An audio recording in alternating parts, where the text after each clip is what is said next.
이번에는 ADC를 사용하기 위해 꼭 알아야 되는 블록 다이어그램에 대해서 살펴보도록 하겠습니다.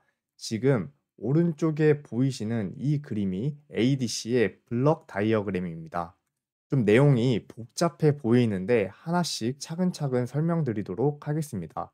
우선은 여기에 ADC 먹스와 ADC를 컨트롤하고 스테이터스를 확인하는 레지스터, 그리고 ADC의 데이터 레지스터, 이렇게 레지스터들이 존재합니다. 이런 레지스터를 설정하고 ADC의 결과물을 우리가 읽음으로써 ADC 컨버전을 수행할 수 있게 되는 것입니다. 레지스터에 관한 설명은 이따가 뒤에서 설명드리도록 하겠습니다. 우선 첫 번째로 살펴볼 거는 이제 이 부분입니다. 이 네모친 부분은 기준 전압을 설정하는 논리 회로입니다. 이 AVCC가 있고 인터널 1.1V 레퍼런스가 있고 A 레퍼런스가 있습니다. 우선은 이 기준 전압이 무엇인지에 대해서 제가 좀 설명을 드릴게요. 만약에 아날로그 신호가 이렇게 보이시는 바와 같이 아날로그 신호가 이런 식으로 존재를 한다고 가정을 해 보겠습니다. 이런 아날로그 신호가 존재를 할 때 기준 전압의 역할은 무엇이냐면 바로 이 그라운드부터 우리가 설정하는 기준 전압까지 아날로그 신호를 분해하는 겁니다. 만약에 기준 전압이 5볼트였으면 기준 전압이 5볼트였으면은 이 그라운드로부터 5볼트까지의 이 전압을 우리가 ADC의 결과로서 온전히 가져올 수 있습니다. 만약에 이 아날로그 신호의 이 변화가 맥시멈이 5볼트라고 가정을 해 볼게요. 그러면은 이 기준 전압이 최소 5볼트 이상은 되어야 이 아날로그 신호의 모든 부분들을 샘플링해서 올바른 ADC의 변환 결과로 이 값들을 해석할 수 있습니다. 만약에 이 아날로그 시그널이 0볼트에서 5볼트인데 기준 전압을 3볼트로 설정을 해 버리면은 이 윗부분은 변환을 할 수가 없어요. 값이 잘리게 됩니다. 즉 최대의 변환 결과는 3볼트가 되는 겁니다. 즉 이 부분에서 3볼트가 제대로 변환이 될지라도 다음번 샘플링 했을 때 이 3볼트의 값을 넘어갈 수 없어요. 요 값이 3볼트인지 3볼트보다 더 넘어가는 값인지 ADC 입장에서는 알 수가 없습니다. 왜냐하면 기준 전압이 3볼트로 설정이 되어 있기 때문입니다. 우리가 아날로그 신호를 입력을 받을 때 그 아날로그 신호가 어느 정도의 전압 레인지를 갖는지 먼저 판단을 한 다음에 '아 얘가 0 에서 5볼트를 가지는구나.' 그러면은 '기준 전압은 안정적인 5볼트로 설정을 해야 이 변환을 제대로 수행할 수 있겠구나.'라고 이해해 주시면 되겠습니다. 그러면은 우리가 AVCC와 인터널 1.1 레퍼런스와 A 레퍼런스가 있는데 각각이 무엇을 의미하는지 살펴보도록 하겠습니다. 우선은 인터널 1.1V부터 설명을 드릴게요. 정의에 대해서 먼저 말씀드리면 이 온도나 전원 전압에 거의 영향을 받지 않는 안정적인 1.1V 기준 전압을 의미합니다. MCU 내부에 이 1.1V를 생성하기 위해서 안정적으로 전원을 공급하는 회로가 특별히 존재를 합니다. 이거는 MCU 자체적으로 지원을 하는 회로예요. 그러면은 우리가 이것을 사용을 하기만 하면은 특별한 회로 구성 없이 이 저전압 센서 입력을 측정을 할 수 있습니다. 이 기준 전압이 1.1V니까 이 기준 전압을 사용을 할 때 입력 신호의 값의 레인지는 0V부터 1.1V가 되어야 됩니다.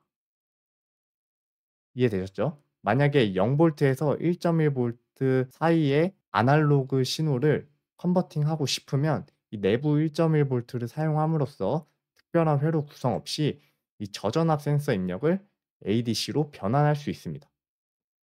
그리고 두 번째로는 AVCC고 얘는 ADC 및 아날로그 회로용 전원을 의미합니다. 아날로그 VCC라는 뜻이에요. 일반적으로 VCC에 연결이 돼요. VCC는 우리가 MCU에 전원을 공급하는 전원 핀이죠. 보통 아트메가 328P에 5V를 입력을 합니다. 5V를 입력을 하는데 이 5V를 그대로 AVCC에 사용하는 게 일반적인 사용법입니다. 그리고 마지막으로 AREF가 있습니다. 얘는 ADC 기준 전압 입력이고 아날로그 레퍼런스라는 뜻입니다. 얘는 ADC 기준 전압을 외부에서 공급할 때 사용을 합니다.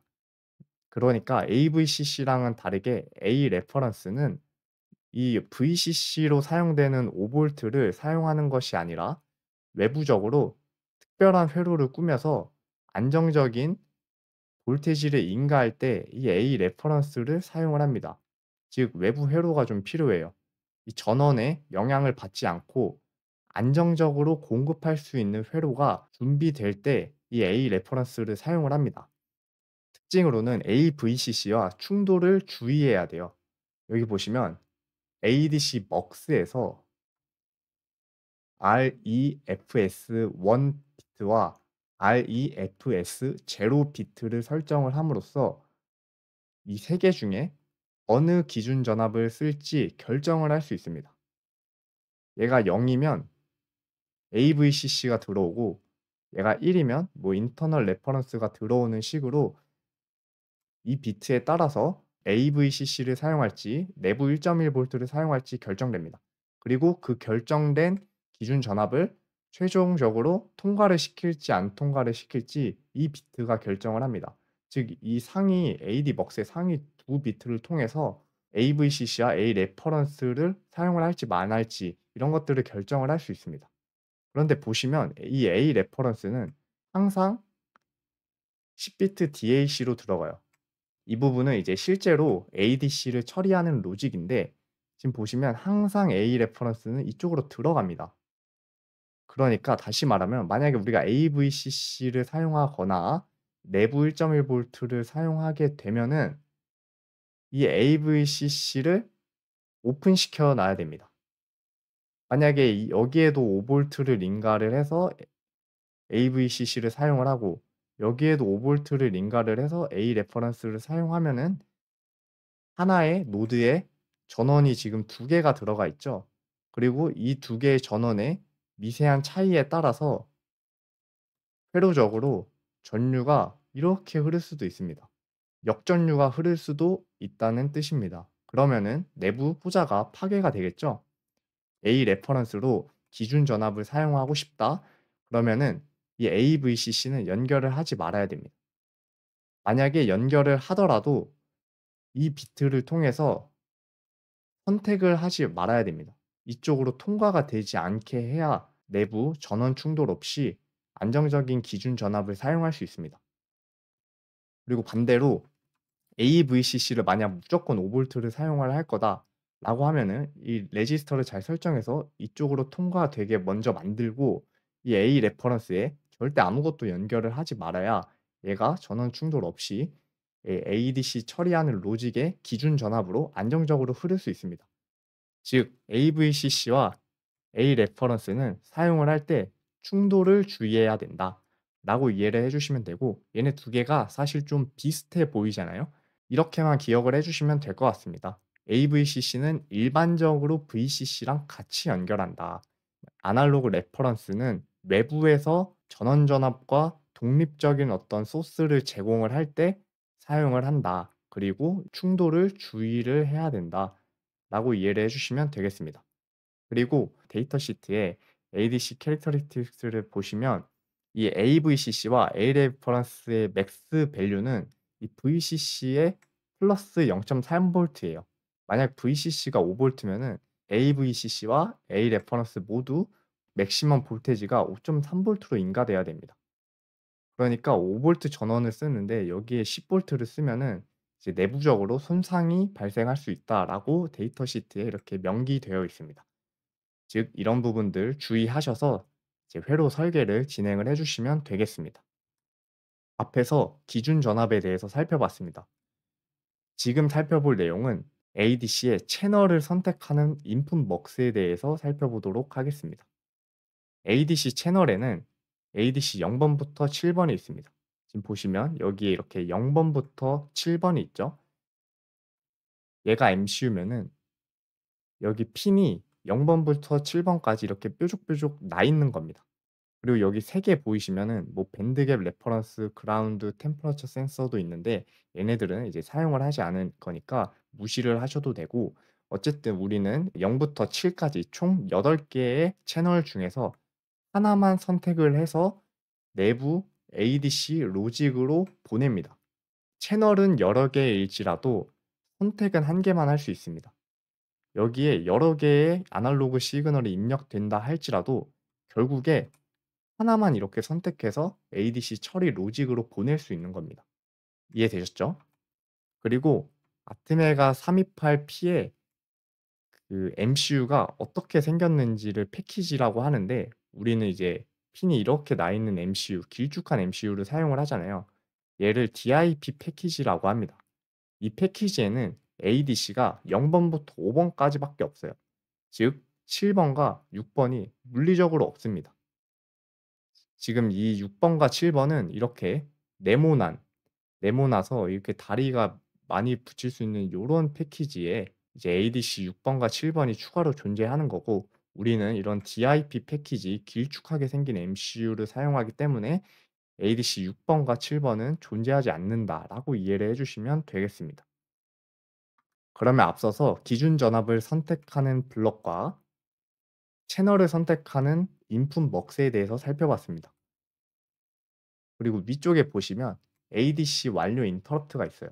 이 로직이 ADC를 다 끝내면 이쪽으로 ADIF 신호를 보내고, 그러면은 컨트롤 랜 스테이터스 레지스터를 이용을 해서 엔드 게이트 거쳐서 인터럽트 서비스 루틴이 실행되게 됩니다.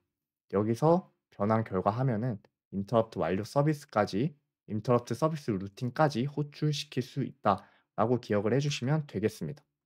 그 다음으로 살펴볼 거는 이제 실제로 ADC를 처리하는 로직입니다. 이 처리하는 로직의 이름을 SAR, ADC라고 합니다.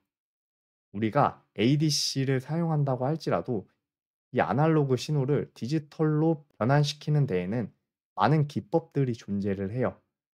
그리고 아트메가 328P에 있는 ADC에는 SAR ADC가 사용이 되는 거고, 이 ADC의 회로는 다음과 같으며 이것은 여러 MCU에서 채택하는 방식입니다. 그러면은 다음 시간에 SAR ADC 변환 로직에 대해서 조금 더 깊게 살펴보도록 하겠습니다.